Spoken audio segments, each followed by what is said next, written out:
Senhor Deus Todo-Poderoso, vamos dar início aos nossos estudos a respeito do Evangelho de Jesus, para que pedimos a assistência e proteção dos vossos bondosos mensageiros e do nosso anjo da guarda, a fim de que nos esclareçam a inteligência e nos deem o discernimento necessário, a nós os encarnados e aos nossos irmãos desencarnados, que aqui vieram com a permissão do Pai para bem compreendermos o que vamos estudar. Rogamos a Jesus, o nosso mestre e guia, seja conosco e presida a nossa reunião. Em nome da irmã veneranda protetora desta casa, damos por aberta a reunião de estudos da presente noite. Que assim seja. Como testemunhar? Mas recebereis o poder do Espírito Santo, que há de vir sobre vós, e ser-me-eis testemunhas, tanto em Jerusalém, como em toda a Judéia e Samária, e até os confins da terra. Atos 1:8. Realmente, Jesus é o Salvador do mundo, mas não libertará a terra do império do mal sem a contribuição daqueles que lhe procuram os recursos salvadores.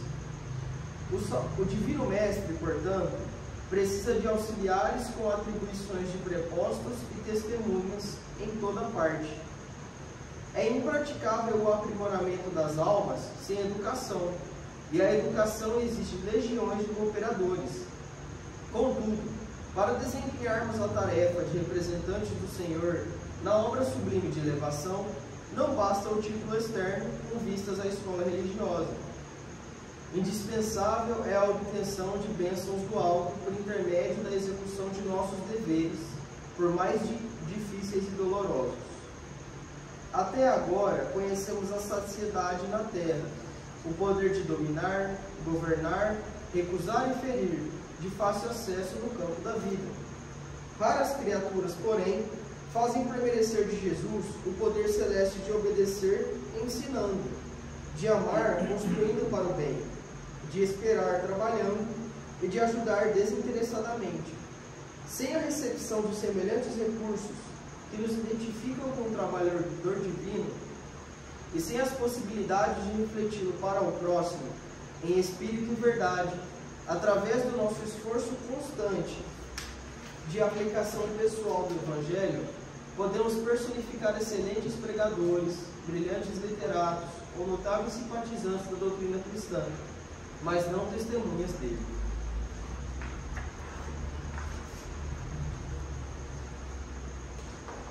Pai nosso que estás no céu, santificado seja o vosso nome. Que venha a nós o vosso reino, que seja feita a vossa vontade, assim na terra como no céu. O pão nosso de cada dia nos dai hoje, Senhor. Perdoai as nossas ofensas, assim como nós perdoamos aos que nos têm ofendido. E não nos deixeis que entremos em tentações, e livrai-nos, Pai, de todo o mal. Porque seu é o reino, o poder e a glória para sempre. Amém. Espíritos esclarecidos e benevolentes, bondosos mensageiros de Deus, que tendes por missão assistir aos homens e conduzi-los pelo bom caminho, sustentai-me nas provas desta vida. Dai-me força para suportá-la sem murmurar. Afastai de mim os maus pensamentos e fazei que eu não dê entrada a nenhum espírito que tentasse iludir-me e conduzir-me no caminho do mal. Esclarecei-me a consciência com relação aos meus defeitos e tirai-me sobre os olhos do véu do orgulho, capaz de impedir-vos perceber e confessá-los a mim mesmo.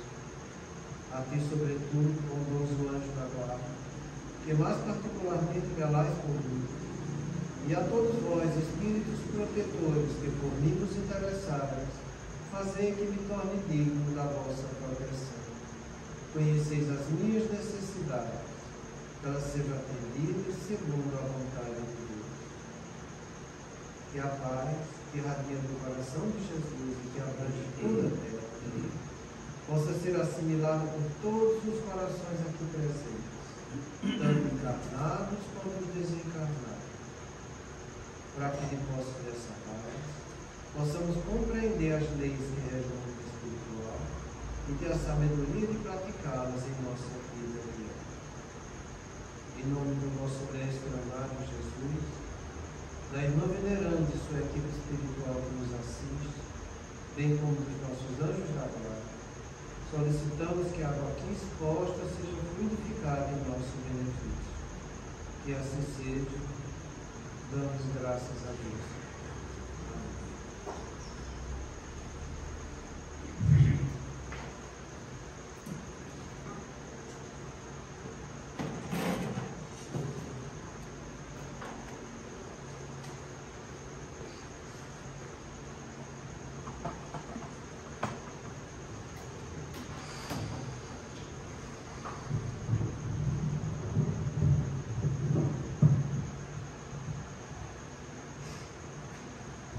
Boa noite.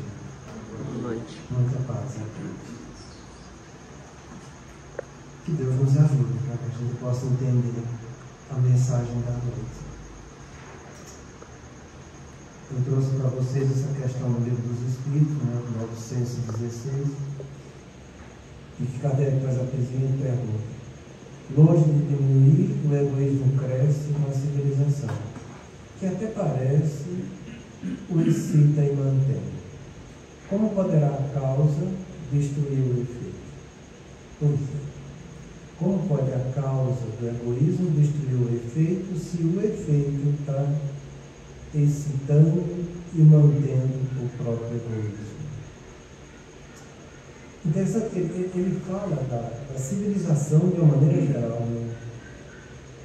Então, o comportamento da maioria se sente estimulado a manter o egoísmo que existe em cada um de nós. Então, ele quer saber como é que vai tratar desse negócio, já que a gente está recebendo cada vez mais estímulo para continuar sendo egoísta. Vejamos a resposta. Quanto maior o mal, mais hediondo se torna.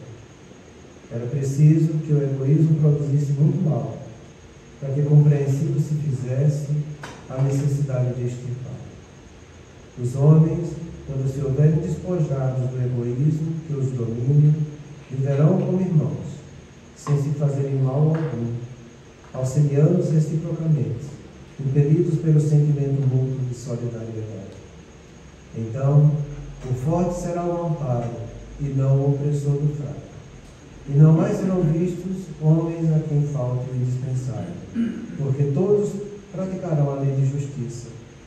É esse o reinado do bem, que os espíritos estão incumbidos de preparar. Então, se você quer do seu lado os bons espíritos, entenda, você só vai ter se você começar a educar isso aqui.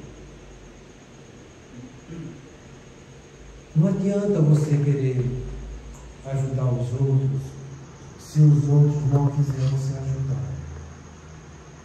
Não adianta você querer levar consolação para aquela pessoa que não está indo em busca de ter um esclarecimento que vai lhe trazer paz. Ele pode estar querendo alívio, mas não a consolação. Alívio, na verdade, todo ego quer, porque ego nenhum gosta de sofrer nem de passar por dor. Mas consolação são muito poucos os que querem. Porque consolar, ele envolve 3 grandes braços para a gente. O alívio, você levar a paz e a esperança para aquele que está sofrendo. As pessoas muitas vezes não querem viver em paz. Porque, entenda, o conflito que a vida dá para cada um de nós é para você trabalhar o bem. Seja lá qual for a prova e expiação que você esteja passando, seja lá qual for, com você, com seu esposo, sua esposa, com sua família, com o meio social, qualquer situação provacional que você esteja vivendo, só vem para que você pratique o bem. Só isso.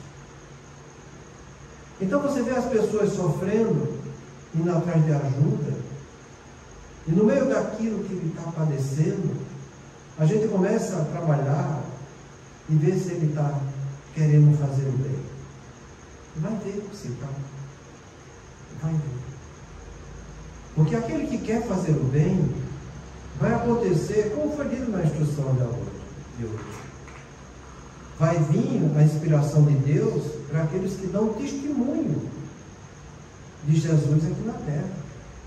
Vai vir a proteção divina para que eles se esforçam em trabalhar no caminho do bem. Mas as pessoas não estão interessadas nisso. Elas estão interessadas em viver de acordo com os seus valores pessoais. E não em busca de algo novo para que ela tenha que modificar. Mostra para a pessoa que está sofrendo que ela precisa modificar, que ela já vai começar a se sentir muito incomodada. Como pode ela querer paz sem mudança? A maior definição de paz que eu encontrei foi no livro Ação e Reação de André Luiz, em que o Drusus fala para ele: André, aqui no mundo espiritual, a gente aprende que a paz nasce do equilíbrio entre a fé no divino poder e a confiança em si mesmo no trabalho edificante do bem. A paz, ele é o resultado da fé. Fé divina e a fé humana.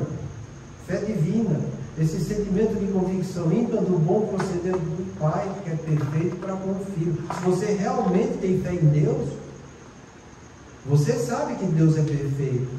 E Deus, na sua perfeição, está dando para você o que você tem condição de fazer, para se erguer diante daquela dificuldade. A paz não vai depender de trabalho dos outros em nós. Vai depender de você ter essa fé em Deus e fé em você mesmo, confiança em si mesmo no trabalho edificante do bem. Quando você trabalha a fé humana e a fé divina em sua vida, você vive em paz. Mas não é isso que as pessoas fazem aqui na Terra. Porque os homens têm um conceito de paz muito diferente. Eles querem que alguém venha tirar ele do conflito. Eles não estão se esforçando para que eles vençam os seus conflitos.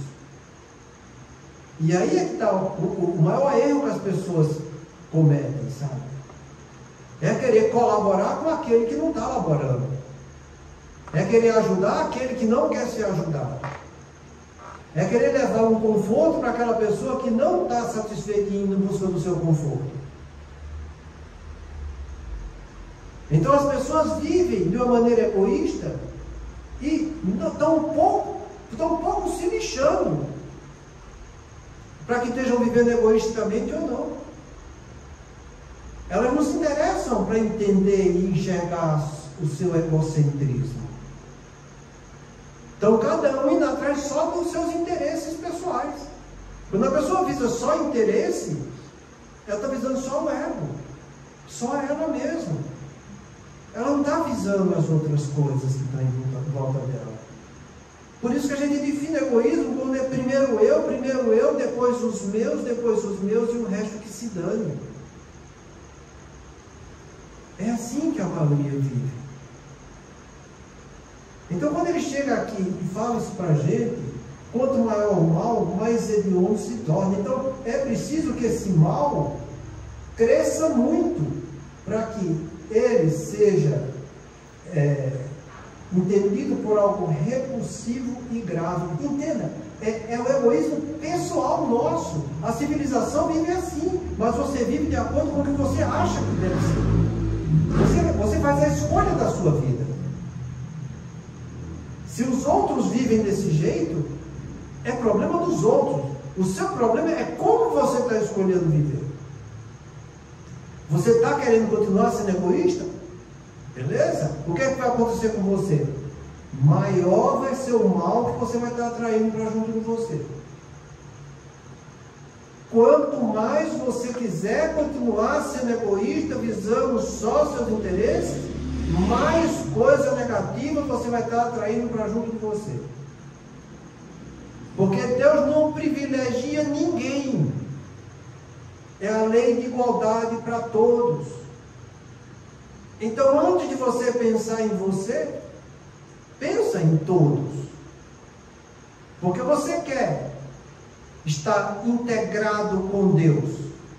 Como você vai se integrar com Deus querendo um privilégio só para você em detrimento dos outros?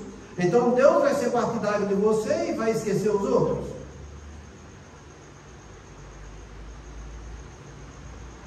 É assim que se vive. E é assim que se planta cada vez mais dor e sofrimento. Será que o homem não entendeu até agora que chegou ao limite do egocentrismo aqui na Terra?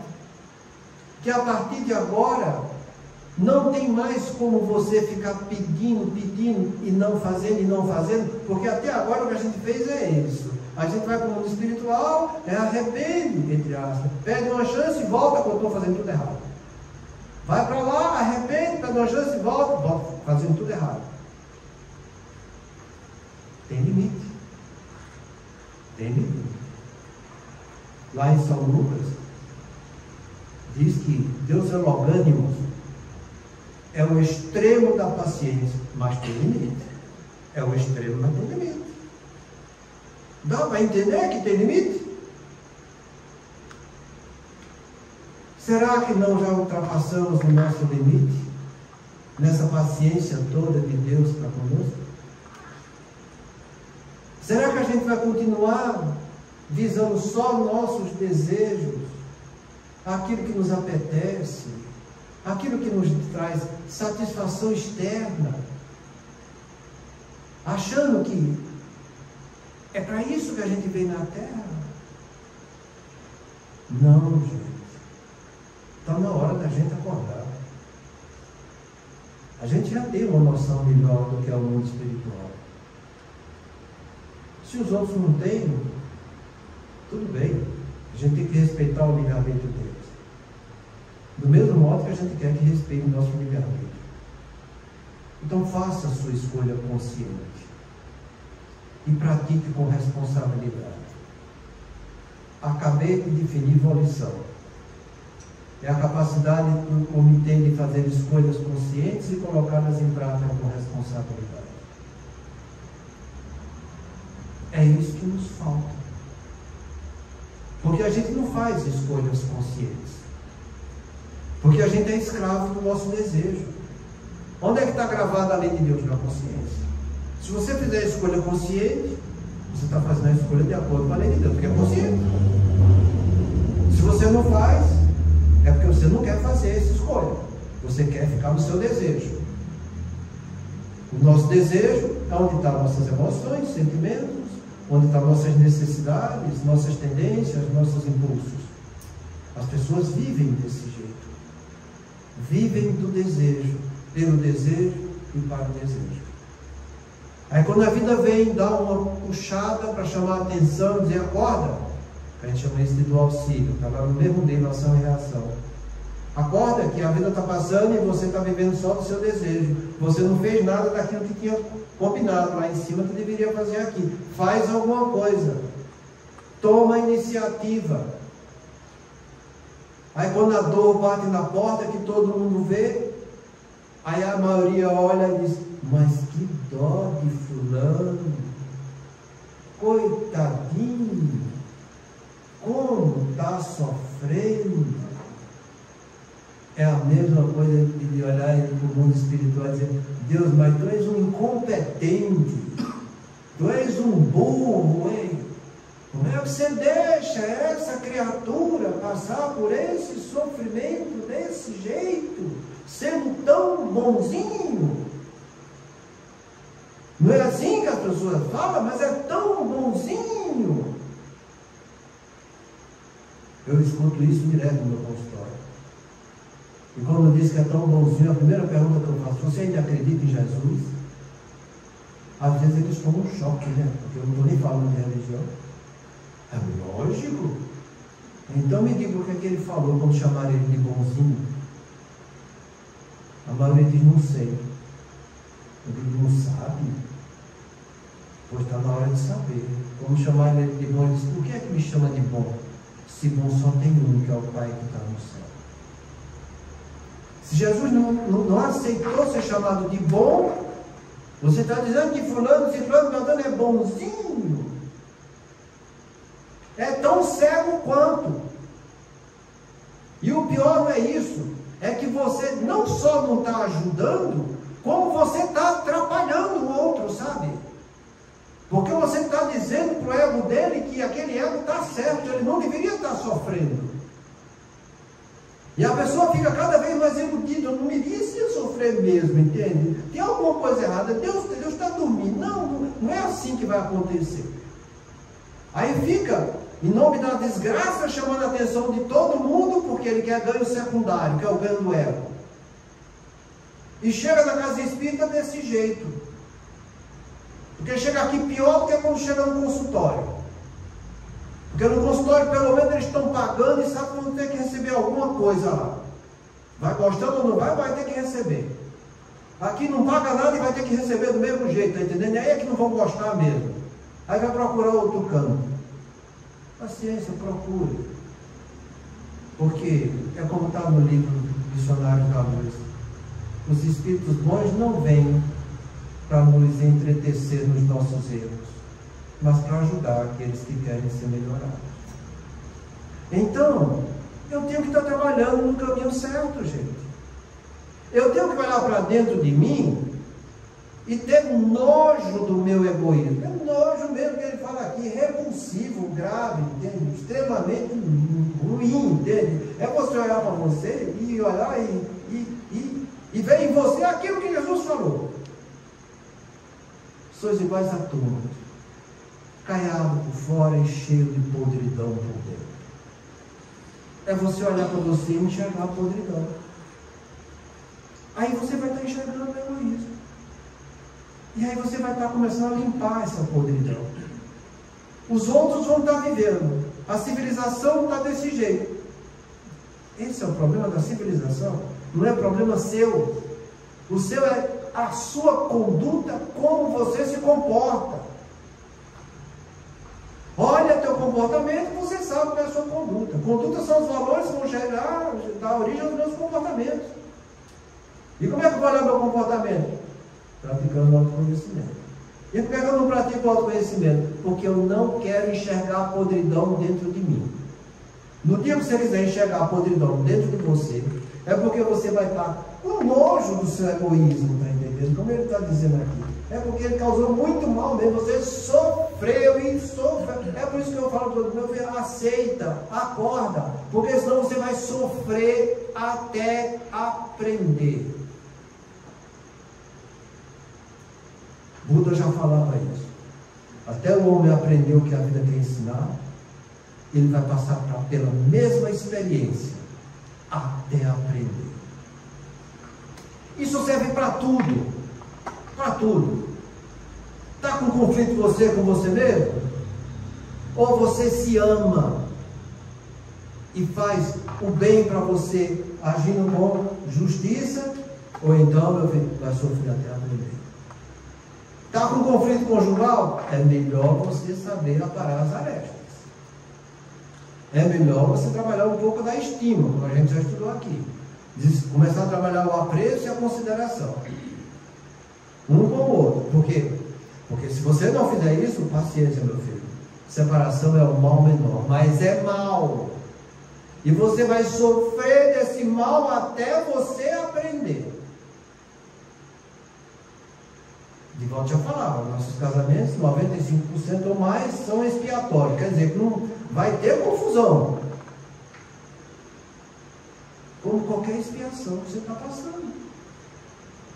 Expiação do seu trabalho, expiação do país, expiação no seu corpo, expiação dentro da família, como qualquer expiação. Quer fugir da expiação? Foge, é um livre-arbítrio seu, ué. Mas eu te garanto uma coisa, vai vir coisa pior na próxima encarnação. O relacionamento vai ser mais conflitivo ainda. Porque quanto maior o mal, mais onde ele se torna, mais você vai ter raiva de você mesmo. Agora que eu tenho que passar mesmo. Eu vou dar um exemplo do Memórias do Suicida. O nosso irmão Botelho, ele nessa última encarnação que ele cometeu o suicídio, o programa existencial dele era nos últimos 2 meses ele passar pela cegueira. Ele não aguentou, deu um tiro na cabeça. A gente sempre fala que a lei de Deus é misericordiosa e a gente paga por prestação, não paga por atacado.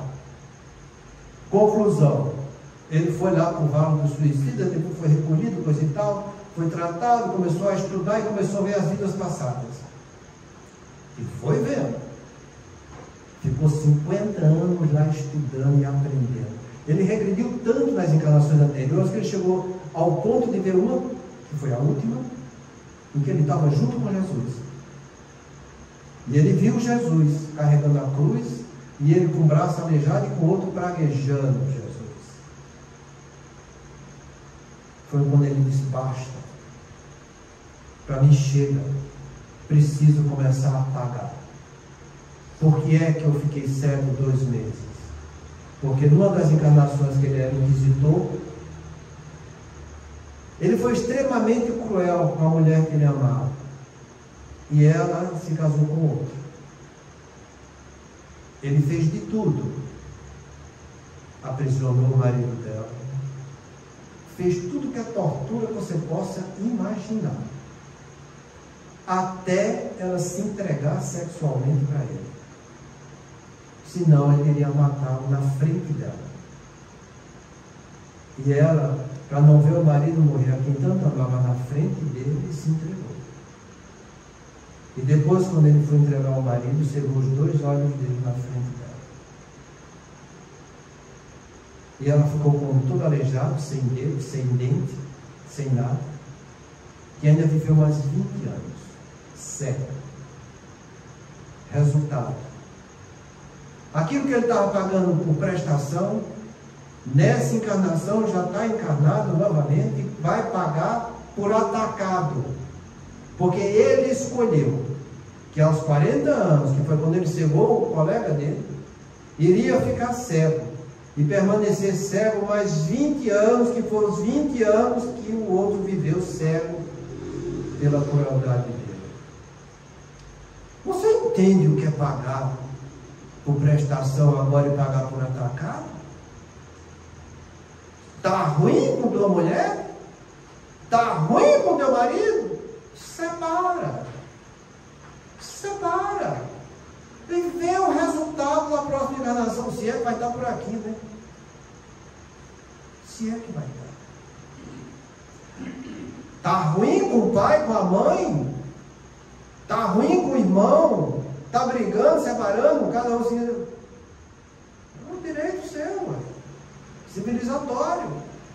Separa. Despreza os pais. Deixa eles se virar. Não dá assistência quando eles estão velhos. É um direito seu. Tua hora chega. Porque a vida é assim. Eu pago por pequenas e cômodas prestações. E se nessas pequenas e cômodas prestações eu ainda não estou aceitando pagar, meu amigo, imagina como chegar por atacado. É para isso que servem essas mensagens do mundo espiritual para a gente. Para que a gente acorde. Que a gente trabalhe só um sentimento diante da expiação. Você só precisa trabalhar um sentimento diante de qualquer expiação. Só um. Chamado resignação. O Espiritismo vem mostrar para os deserdados e aos que sofrem que existe um motivo justo e um fim útil. Está no capítulo 6 do nosso Evangelho, chamado Cristo Consolador. É isso que se chama de resignação. Você, diante da dor e do sofrimento hoje, que você está sofrendo, que você está sentindo desamparado e deserdado, porque seu ego se sente desse jeito, todo irritadinho, todo nervosinho, sapateando que nem criança de renda. Ah, ninguém me dá ajuda, ninguém me dá assistência, eu sou um coitado da vida. Diante disso, você que é um espírito mortal, saber que existe um motivo justo. Porque Deus é amor, Deus não cria dor. Deus é o bem por excelência. Deus não faz o mal. Não faz. É eu saber que tem um motivo justo, como você e qualquer um aqui, e tem um fim útil. O fim útil é eu trabalhar o bem no motivo justo daquilo que eu estou sofrendo. Eu estou trabalhando bem. Bem é tudo aquilo que é bom, lícito, justo e valioso do ponto de vista moral, do ponto de vista de conduta e de dever. Eu estou fazendo isso? Ou eu estou vivendo de briguinha para querer machucar um ao outro o tempo todo? Nos conflitos que eu estou tendo na minha família, com meu cônjuge, com meus filhos, com o pai, no meu trabalho, com meus colegas. Como que diz, eu estou quebrando mão, ficando no osso enquanto o outro está sobrecarregado. Então entenda, quanto mais você for egoísta, quanto mais você visar só seus interesses, quanto mais você visando seus interesses, ficar espiziando o outro, mais você vai estar plantando um mal maior. E isso, uma hora, vai te causar um nojo, uma repulsa, que não vai fazer bem para ninguém. Igual que aconteceu com o nosso amigo Monteiro, quando ele viu a besteira que fez cegando o outro, sabe? E é como ele falava lá no livro. Hoje eu me pergunto onde ele está, e não sei. Porque ele está muito distante pela evolução que já alcançou. E eu ainda fiquei para trás, sem ter pagado nem 2 meses dos 2 anos, dos 20 anos que eu vivi. Acha que isso não dói? E dói muito, sabe? Porque a nossa consciência, ela nos prende na culpa, por causa do remorso. Toda vez que você erra, e você cai em si, e reconhece que errou, você muda de mentalidade. E quando você muda de mentalidade, vem aquele sentimento: eu não devia ter feito, mas eu fiz. Esse sentimento chama de remorso. É você ficar se autocensurando diante do arrependimento. E a maioria das pessoas cai no culpismo e ficam o tempo todo nisso: eu mereço sofrer. Eu não devia ter feito, mas eu fiz, por isso eu mereço sofrer. Isso chama sistema de culpa. No último congresso que eu fiz, tive a alegria de ver o trabalho de neurociência mostrando as redes neuronais que prendem a pessoa no sistema de culpa. Que é isso que a gente estuda com você. A pessoa, quando se arrepende, ele entra na frustração de ter errado, que gera o remorso, e o remorso aprisiona da culpa que fica na amêndoa e forma um circuito fechado em que ele fica se martirizando sem cair na ação responsável, porque é para isso que serve o outro braço do remorso: você ser responsável pelos seus atos, e não você ficar se culpando.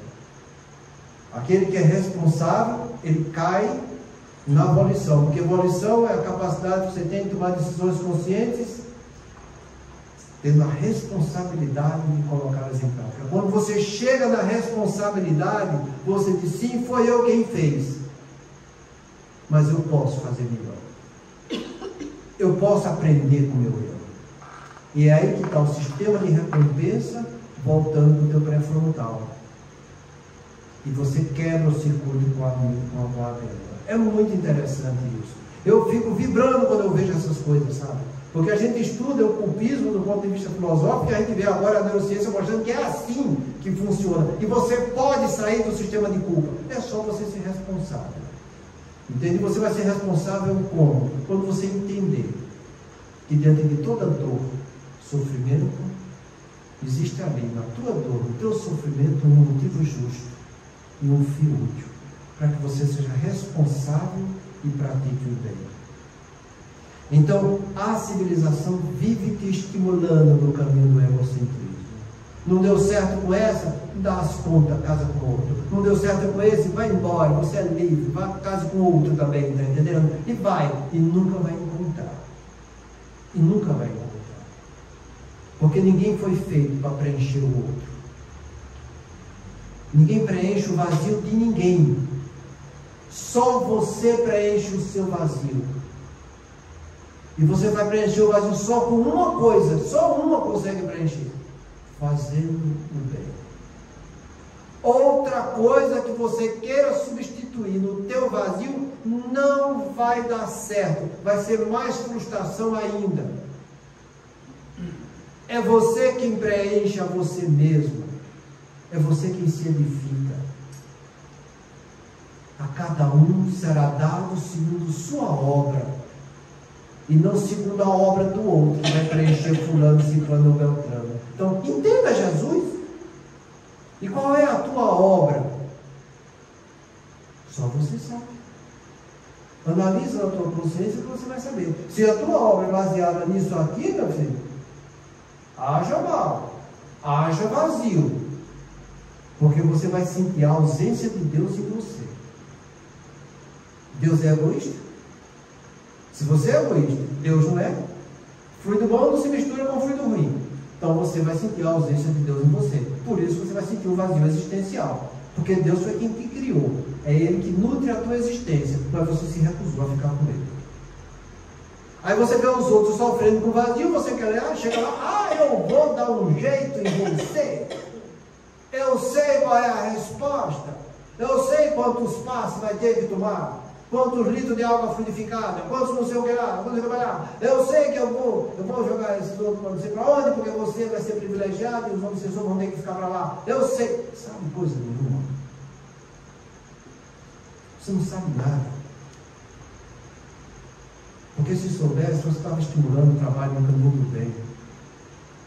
Você estava levando para as pessoas o que é bom, aquilo que é útil, que vai trazer benefício espiritual. Se soubesse, você estava levando o que é lícito, o que é verdadeiro. E o que é verdadeiro, Jesus falou: eu sou o caminho da verdade e da vida. Deus é a própria verdade. Estaria levando e trabalhando de acordo com as instruções de Jesus. Se estivesse fazendo certo, estaria levando o que é justo. Isso aqui é justo. Sabendo que cada um tem o seu direito de acordo com o dever que está praticando. Então, quer ter o direito a não sofrer, vai lá e pratica o dever. É a pessoa que está sofrendo que tem que praticar o dever, porque o problema é dele, não é dela, não é de você, não é de ninguém. O problema é de cada um. A cada um será dado segundo a sua obra. Está ruim hoje, é porque você obrou para conseguir isso aqui hoje. Igual o boteiro, está ruim hoje, está cego 2 meses, é merecimento teu. Não aceitou, dançou, agora é 20 anos. O que a gente está fazendo com as nossas expiações? Porque se eu estou agindo de uma maneira equivocada com os outros, querendo iludir os outros, imagine você com você mesmo. Portanto, você não fica se iludindo. Você quer levar a paz para os outros, levando a uma situação conflitiva que foge da lei de Deus? Como é que você vai levar a paz fugindo da lei de Deus? Você não vai estar tendo nem paz com você. É aí que nascem os transtornos neuróticos que a gente está estudando aqui desde o começo desse estudo, que são, chama influências espirituais sutis. Transtorno neurótico, quando você tem quadros depressivos, transtornos do estresse e transtorno de ansiedade. É em relação ao futuro, em relação ao presente e em relação ao passado. Isso, quando você se junta, a coisa vai aumentando e você fica com todos de uma vez só comprometido. E vai reclamar de quem? Você teve o tempo todo para estudar a verdade, viver a verdade e se educar com a verdade. Aí você não faz isso. É como Jesus falou: a cada dia tem seu fardo para carregar. Aí o fardo vai aumentando, o mal vai aumentando, porque você vai sendo cada vez mais egoísta, mais ocioso, mais fazendo coisas erradas, entende? Aí depois, quando está muito mesmo, você vai ter que enfrentar o egoísmo. Porque se você não enfrentar isso, você não vai ter a solução do seu problema. É isso que você tem que sair daqui entendendo. Você só vai ter a solução quando você vencer o mal. E o grande campeão da nossa maldade é o orgulho e o egoísmo. Enquanto você não trabalhar isso, você vai continuar sofrendo. Pode camuflar. Pode ficar tomando ansiolítico para a ansiedade. Pode ficar tomando seus calmantezinhos para os estresses da vida. Pode ficar tomando seus antidepressivos para as tristezas e ressentimentos do homem. Vai resolver? Não. Porque isso trata o efeito, não trata a causa. E se eu trato o efeito e não corrijo a causa, o problema continua. E se o problema continua, é porque ele vai voltar pior. E aí não tem jeito. Então é melhor a gente ter esses olhos de ver, para que você vendo, faça com você. E fazendo com você, você possa ajudar os outros a despertarem para esse caminho da verdade. Caso contrário, gente, vai vir mais dor e sofrimento. É por isso que ele fala, quanto maior o mal, mais hediondo se torna. Quanto mais você pratica o mal com você mesmo, um dia ele vai ser tão incomodativo na tua vida que você não vai aguentar olhar para você. Tem uma mensagem do Humberto de Campos que chama o compromisso. Acho que é o compromisso. Eu já trouxe essa mensagem para você, mas ela é muito bonita. Se você botar lá no seu WhatsApp, no compromisso Humberto de Campos, você vai cair lá. Né? Ele disse que tem uma entidade no mundo espiritual que estava passando por momentos torturantes, de muita dor e sofrimento. E ele chega no auge em que ele pede para Deus uma oportunidade de reencarnar, para esquecer o mal que ele fez. Porque lá onde ele estava, nem sono tinha. Não se dorme. É dia e noite acordado e relembrando todo o mal que ele havia feito. Então ele pedia para que arrumasse um corpo que fosse cego, surdo, mudo, que não tivesse condição de interagir no meio, que fosse retardado, que não tivesse braço nem perna, que ficasse só em cima de uma cama, mas contanto que ele encarnasse, para esquecer por alguns momentos a maldade que ele havia praticado. E depois de muito se lamentar, o protetor dele vem e diz: o Pai escutou tuas lágrimas e tu vais voltar para a terra. Mas não vai voltar nem cego, nem surdo, nem mudo, nem aleijado. Você vai voltar num corpo saudável. Vai ter uma família comum, como todo mundo tem, com sua mulher que enche o saco de vez em quando. E os filhos que dão também bastante trabalho. Porque a família comum de todo mundo é desse jeito. E a única coisa que o Pai te pede são 30 anos você trabalhando como médico para ajudar todos os irmãos que você mesmo prejudicou a serem trazidos para o caminho do bem. Você levou eles ao mal, fazendo o mal. Você vai trazer todos eles para o caminho do bem através do exercício da mediunidade. E ele ficou todo feliz e reencarnou. E num corpo saudável. E encontrou uma mulher legal, que nem deu muita dor de cabeça para ele. E os filhos também. E a foi a mil maravilha. Até quando chegou aos seus 30 anos, veio a faculdade mediúnica. E ele foi para o centro espírita. E lá começou a desenvolver. E quando começou a desenvolver, não gostou. Porque os outros não levavam a sério tudo que ele dizia. E tudo aquilo que ele queria ajudar. E abandonou a faculdade mediúnica e não trabalhou nem 2 anos. Você entende o que é Deus parcelar a nossa dívida? Uma pessoa que devia muitas e muitas coisas equivocadas para vir para trabalhar só 30 anos, uma vez por semana, numa reunião mediúnica para ajudar os espíritos que ele mesmo havia prejudicado. Ele tinha só que aprender e seguir os padrões doutrinários. Não estava no gosto dele. Foi embora. E assim fica a coisa. Gente, acorda. Você vê no livro Nosso Lar, Cansei de falar. O nosso lar é o livro mais vendido escrito no mundo. No mundo. O nosso lar é mais vendido do que o Evangelho. Então você vê alguma coisa como que é. E lá a dona Laura fala que consegue relembrar coisas dos últimos 300 anos, que é o que ela tem condição de pagar. E dali para trás ela não tem condição. Então ela vai pagar parcelado. Todos nós aqui estamos pagando parcelado. E tu ainda fica brigando com o teu cônjuge? Tu ainda fica brigando com teus filhos? Brigando com teu pai? Reclamando da profissão? Porque queria ter mais, porque sua vida é seu interesse? Não, acorda, gente, acorda. Que a gente não caia nisso aqui.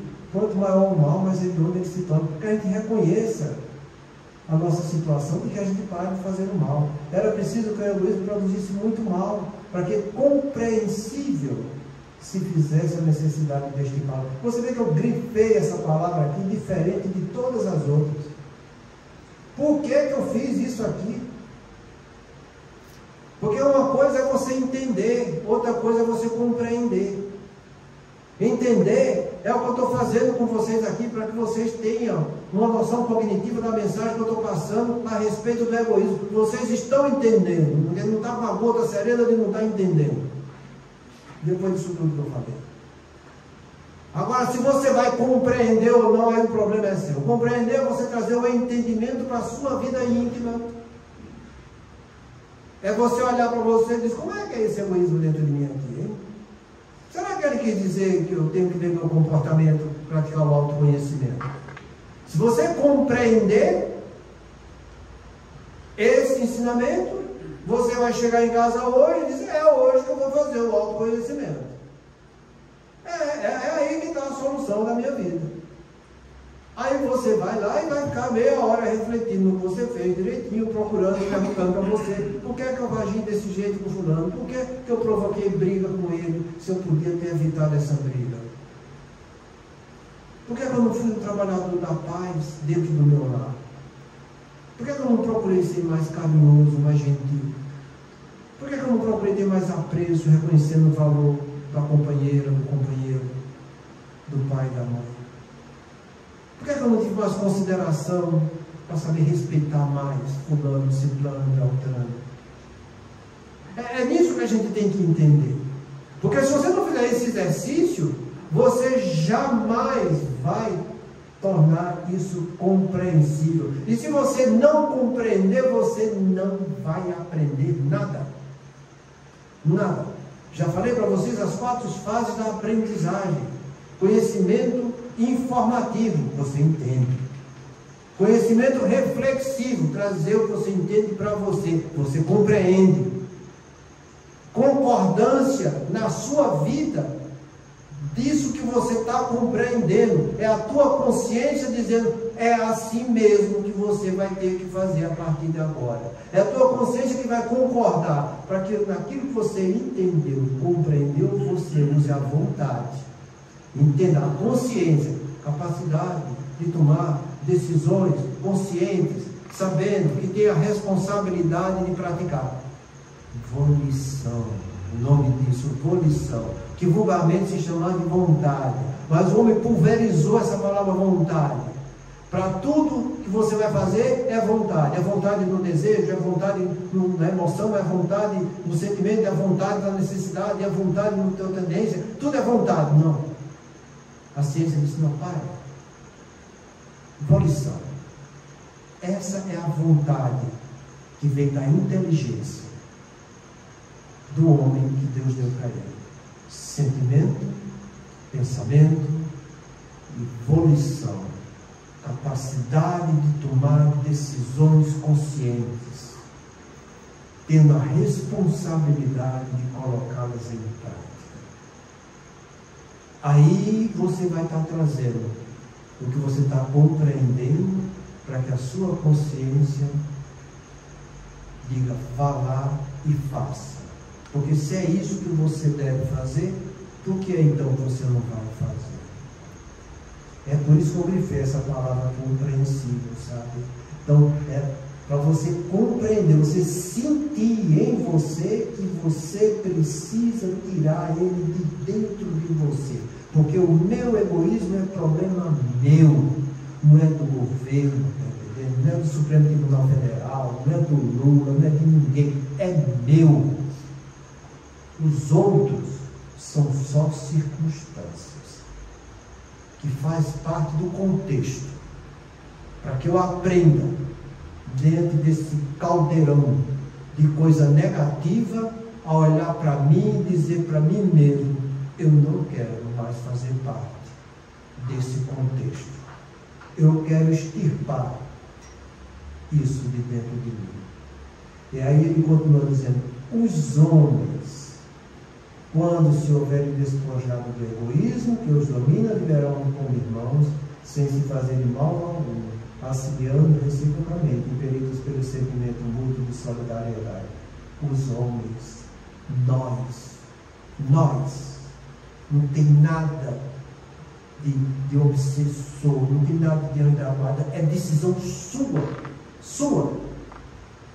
Por isso Jesus falou, o que ligares na terra será ligado no céu. O que desligares na terra será desligado no céu. Somos nós aqui na terra que escolhemos. Mas o umbral das trevas vive porque a gente dá energias egoístas para eles, que também são egoístas. Somos nós que damos vida para o umbral e para as trevas.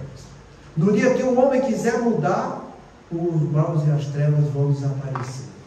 É uma escolha nossa, é responsabilidade nossa. E nós, quando viemos do mundo espiritual para cá, a gente vem imbuído de trabalhar virtudes, trabalhar bons sentimentos, de ser um trabalhador do Cristo aqui. Mas quando chega aqui, é que nem esse rapaz no compromisso, se faz de santo, e pagando uma parcela bem suave, rejeita, porque o egoísta é desse jeito, se acha, para que depois venha uma frustração bem grande na vida dele. Então, os homens, nós aqui, vamos resolver nosso problema, porque a gente vai estar tirando esse egoísmo de nós, e a gente vai ter que começar a viver como irmãos. E é isso que eu sempre falo para todo mundo, meu filho, se você está passando por uma expiação, não interessa se você é filho para com seu pai, não interessa se você é pai para com seu filho, não interessa se é você que é esposo com sua esposa, não interessa se é você no seu meio de trabalho, não interessa. Trabalha só uma coisa, a fraternidade, a amizade. Amizade e respeito, sabe? Amizade e respeito. Você fala, mas minha mãe é não me interessa. Você tem que trabalhar a amizade e respeito, porque se você estiver fazendo isso, você está saindo bem na fita.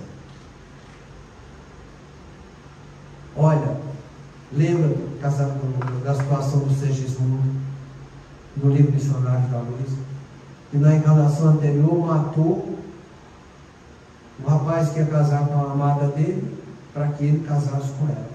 E assim ele fez, matou e casou. Nessa encarnação agora, o que é que acontece? Ele vem junto com ela, aquele que ele matou, e ele vai ser filho daquele que ele assassinou, para aprender a trabalhar esse sentimento de fraternidade, de irmandade, amizade e respeito. É só isso. Tenha amizade. A amizade, ele nasce do sentimento de apreço, né? Quando eu reconheço o valor do outro, eu sinto uma simpatia pelo outro. E essa simpatia, que nascendo, tem o nome de amizade. Então saiba reconhecer o apreço das pessoas que Deus coloca em tua volta, antes que a vida te tire de perto deles, e depois você fique se lamentando por ter perdido mais uma oportunidade na vida. Então a gente precisa entender que a decisão é nossa, dos homens. Somos nós que temos que escolher se despojar do egoísmo. E você só vai conseguir quando você estiver vivendo como irmãos uns com os outros. Entende? Eu tenho visto, eu atendo também no consultório, muitas relações conjugais, entende? Que o pau quebra. Tá? E eu falo muito isso para ele. Entende? Trabalha, pelo menos em amizade.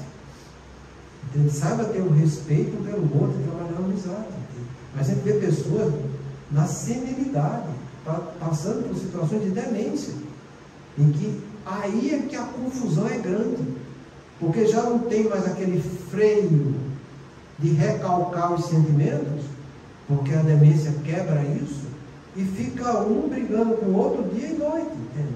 E você tem que apelar para o bom senso, para que tenha pelo menos, saia dessa vida com algum sentimento de amizade, e de respeito, de um apreço um pelo outro, sabe? É assim que a gente tem que ver, porque são relacionamentos expiatórios.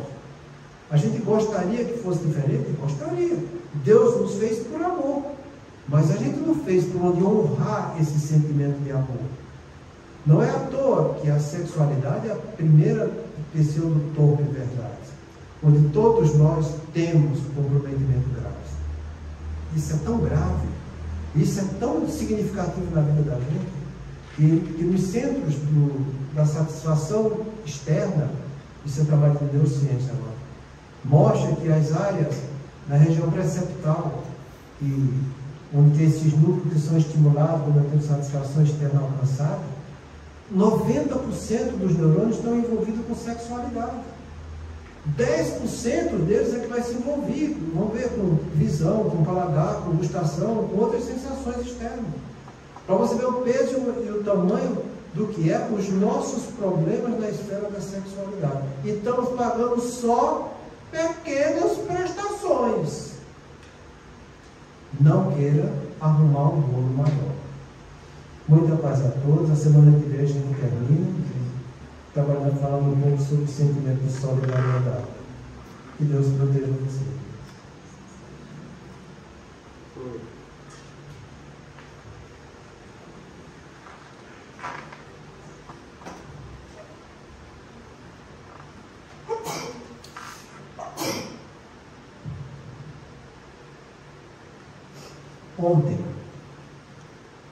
Ontem, atraiçoamos a confiança de um companheiro, induzindo a derrocada moral.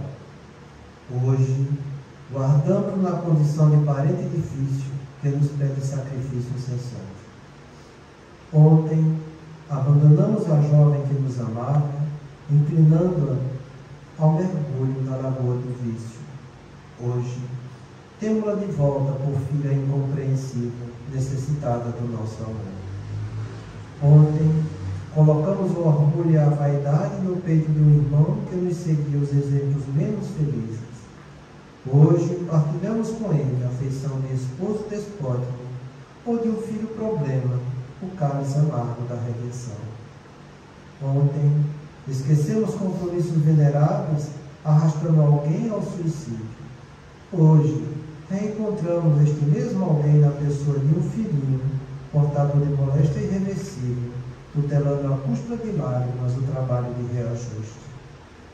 Ontem, abandonamos a companheira inexperiente, amiga de todo auxílio, situando nas garras da delinquência.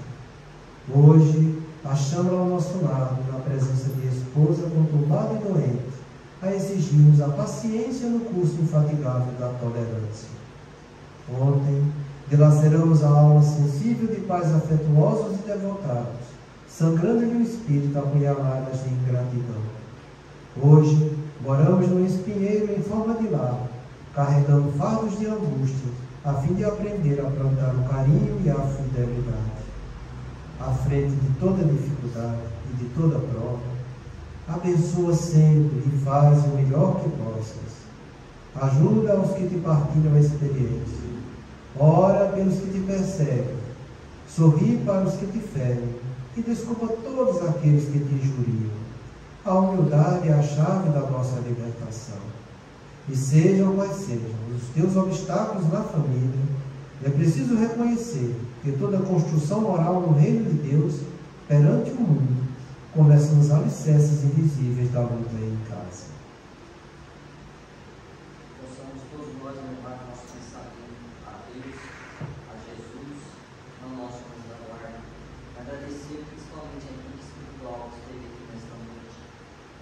Nos auxiliando, nos amparando, nos ensinamentos que nos foi dado. Tenhamos a coragem de colocar em nossa vida todo esse aprendizado que nos foi dado de graça. Pai nosso que estás no céu, santificado seja o vosso nome. Venha a nós o vosso reino.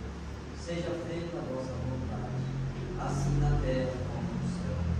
Pão nosso de cada dia nos dai hoje.